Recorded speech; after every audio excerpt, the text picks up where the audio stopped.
అసలు చాలామంది బిలియనర్స్ గానీ, మిలియనర్స్ కానీ వాళ్ళ చేతి మీద కాస్ట్‌లీ వాచ్ ఎందుకు పెట్టుకుంటారో మీకు తెలుసా? ఇక్కడ నా టాపిక్ కేవలం వాచ్ గురించి మాత్రమే కాదు. వాళ్ళు వేసుకునే బట్టలు కూడా కొన్ని కోట్లల్లో ఉంటుంది. కానీ చాలామంది ఏమనుకుంటారంటే వాళ్ళు ఆ బట్టల్ని షో ఆఫ్ కోసం అలాగే ఒక కాస్ట్‌లీ రాయల్ లుక్ కోసం వేసుకుంటారని అనుకుంటారు. కానీ మెయిన్ రీజన్ అయితే అది కాదు. అయితే మరి చాలామంది బిలియనర్స్ గానీ, రిచ్ పీపుల్ గానీ ఎందుకని అంత కాస్ట్‌లీ బట్టలు వేసుకుంటారు? ఒక మంచి రాయల్ లుక్ కోసమే కదా అంటే కాదు. దానికి ఇంతకంటే ఒక మెయిన్ పర్టిక్యులర్ రీజన్ అయితే ఉంది.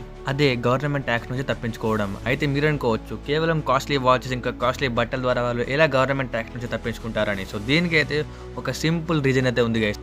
ఉదాహరణకి మీరు మెక్సికో నుండి ఇండియాకి 100 కోట్ల రూపాయలు తీసుకొని రావాలి. ఒకవేళ మీరు గనక ఆ డబ్బుని క్యాష్ రూపంలో లేకపోతే ఏదైనా షేర్స్ రూపంలో తీసుకొస్తే మీకు కంపల్సరీగా దాని మీద ట్యాక్స్ అనేది పడుతుంది. మీరు అదే డబ్బుతో కనుక ఒక మంచి డ్రెస్ కొనుక్కొని వేసుకుంటే మీకు దాని మీద 0% ట్యాక్స్ పడుతుంది. ఎందుకంటే మనం వేసుకున్న వాటిపైన అసలు ట్యాక్సే ఉండదు కాబట్టి. సో ట్యాక్స్ ఎలగొట్టడానికే చాలా మంది బిలియనర్స్ కాస్ట్లీ బట్టలు అనేది వేసుకుంటారు.